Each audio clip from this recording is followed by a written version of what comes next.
علی القبور ولا تصلوا الیہا، قبروں پر نہ بیٹھو، نہ ان کی طرف منہ کر کے نماز پڑھو۔ آج قبروں پہ رکوع بھی ہے، سجدے بھی ہیں، طواف بھی ہے۔ انا للہ و انا الیہ راجعون۔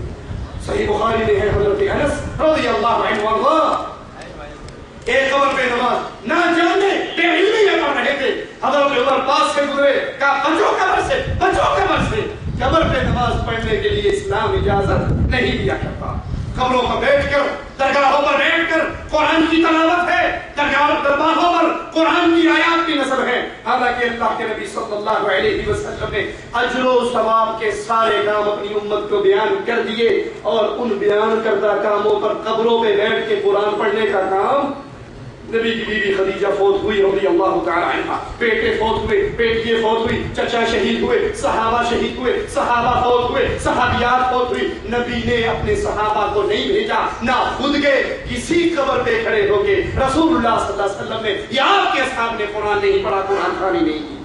اگر یہ دین ہوتا تو مدینے میں اس پر عمل ہوتا، اور جو میڈ ان انڈیا پاکستان ہے وہ دین اسلام نہیں ہے۔ اسی طرح نظر و نیاز ان قبروں و مزارات پہ دور دراز سے آنے والے ساتھ لے کر آتے ہیں، یہ بکرا قربانی پہ ذبح کیا جائے گا، اور یہ بکرا بابا اجمیری کی خبر پہ جا کر ذبح کیا جائے گا، اور اس نظر و نیاز کو وہ اپنے لیے اجر و ثواب کا باعث سمجھتے ہیں۔ اور یاد کیجئے ابو داؤد میں ہے، ایک صحابی نے اللہ کے نبی صلی اللہ علیہ وسلم سے آ کر کہا تھا، مقام بوانا پر کچھ اونٹ اللہ نام پہ ذبح کرنا چاہتا ہوں، سنیے اے نبی کا کلمہ پڑھنے والوں، نبی کے سوال سنیے۔ آپ نے دو سوال کیے اپنے صحابی سے، مقام بوانا جہاں تو اونٹوں کو ذبح کرنا چاہتا ہے، پہلے سوال کا جواب یہ دے کہ ابھی کسی دور میں وہاں پر کوئی بت تو نہیں تھا، مشرکوں کا بت تو نہیں تھا؟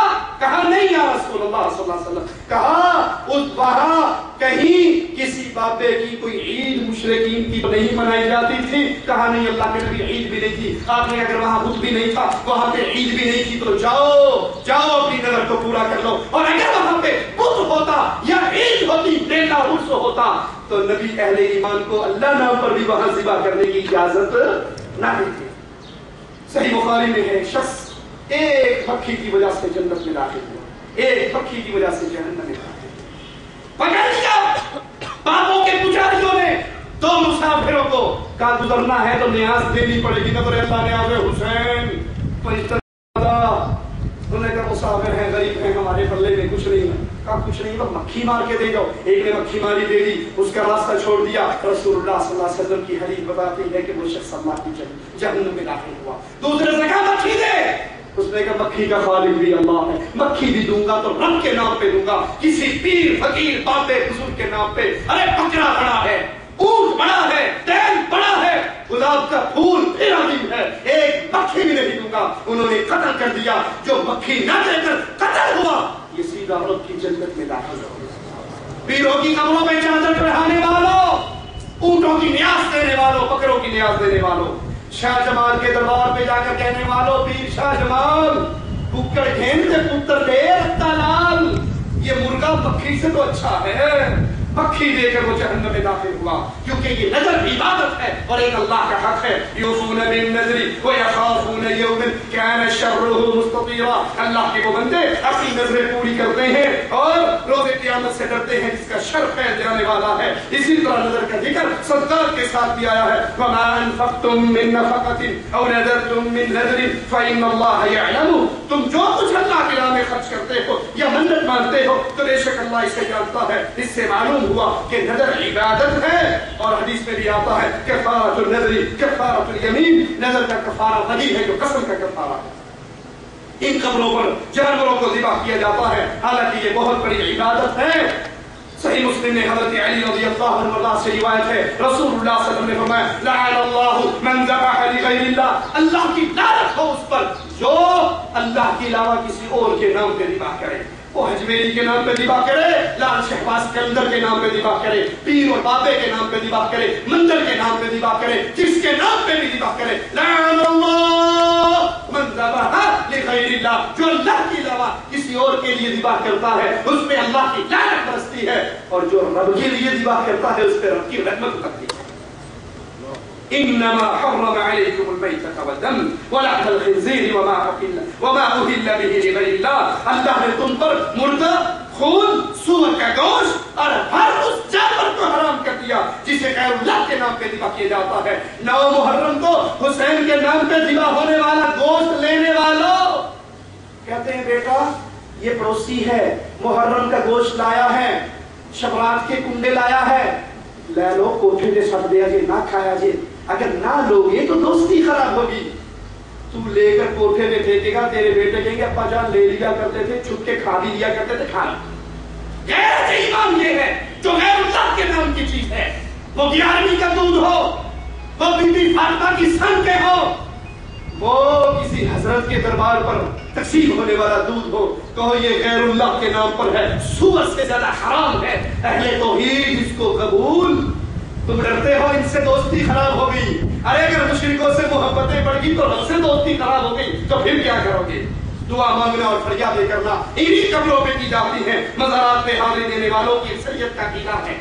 لال شہباز قلندر کا بھی ایک حاجی کہتا ہے جس کا مولا علی ہے، جس کا پنجتن پاک ہے، اس کو کسی اور کی کوئی فکر، مولا علی مالک ہے، اللہ خیر صلی اللہ، ہمارا علی ہے جو کچھ کرے گا ہمیں منظور ہے۔ وہ ان کو حاجت روا سمجھتے ہیں، نفع نقصان کا مالک سمجھتے ہیں، اور قرآن کیا کہتا ہے وَمَنْ أَضَلُّ مِمَّنْ يَدْعُو مِن دُونِ اللَّهِ مَنْ لَا يَسْتَجِيبُ لَهُ إِلَى يَوْمِ الْقِيَامَةِ وَهُمْ عَنْ دُعَائِهِمْ غَافِلُونَ۔ اس سے بڑا گمراہ کون ہے جو اللہ کو چھوڑ کر ان کو پکارتا ہے جو ان کی پکار کبھی نہیں سنتے، اور قیامت کے دن وَهُمْ عَنْ دُعَائِهِمْ غَافِلُونَ، قیامت کے دن ان کی دعاؤں سے یہ غافل ہو جائیں گے، یہ انکار کر دیں گے۔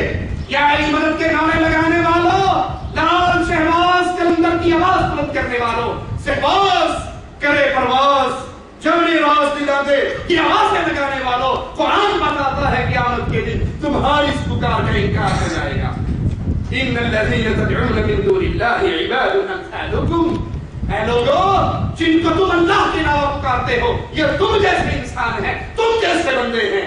ایک اور مقام پہ غور کیجئے، یا ایھا الناس ضرب مثل فاستمعوا له، اے لوگوں ایک مالک مثال بیان کرتا ہے، غور سے سنو، ان الذین تدعون من دون اللہ لن یخلقوا ذبابا ولو اجتمعوا له، جن کو تم اللہ کے علاوہ پکارتے ہو وہ بابا شہباز ہو، اجمیر کا ہو، اجمیر کا ہو، سنو یہ ایک مکھی کو بھی پیدا وَلَوْ اجْتَمَعُوا لَهُ، بغداد کے سارے پیر آ جائیں، بریلی والا بھی آ جائے، کوفے والے بھی آ جائیں، ملتان والے بھی آ جائیں، وہ جو سورج کو سوا نیزے پہ لے آیا تھا شاہ شمس ڈولہ تبریل وہ بھی آ جائیں، یہ سارے اکٹھے ہو جائیں، ایک مکھی کو پیدا نہیں پیدا کر سکتے۔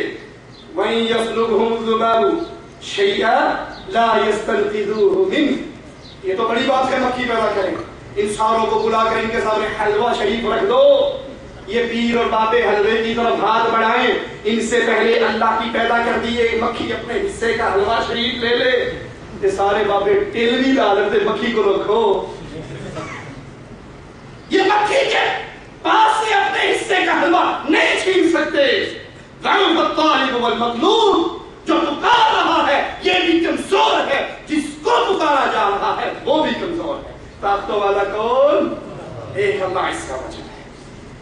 جن کو تم پکارتے ہو ان کی کیفیت قرآن سے سنیے، وَلَا يَمْلِكُونَ لِأَنفُسِهِمْ ضَرًّا وَلَا نَفْعًا وَلَا يَمْلِكُونَ مَوْتًا وَلَا حَيَاةً وَلَا نُشُورًا، یہ اپنی جان کے نفع نقصان کے مالک نہیں، یہ موت اور حیات کے مالک نہیں، اور دوبارہ زندہ کرنا بھی ان کے اختیار میں نہیں۔ لال شہباز قلندر کے دربار کا حج کرنے والا ایک حاجی کہتا ہے یہاں بہت بڑا سانپ ہے جس کو لال شہباز قلندر نے حکم دیا اور وہ سانپ پتھر کا بن گیا اور ابھی تک پتھر ہے۔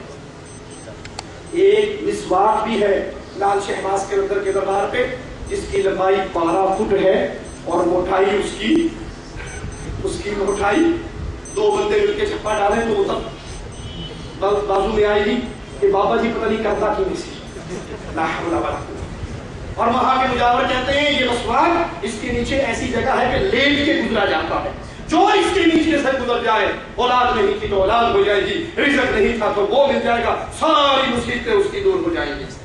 آج قبروں کے پجاری، قبروں کے طواف کرنے والے، بیت اللہ کو چھوڑ کر قبروں پر حج کرنے والے، ان کی کیفیت کیا ہے کہ انہوں نے صرف یہ نہیں کہ بیت اللہ کے مقابلے میں سیون شریف میں اپنا درگاہ بنا کے حج کرتے ہیں، انہوں نے اللہ کے مقابلے پر علی کو بھی اللہ کا مقام دیا ہے۔ لال شہباز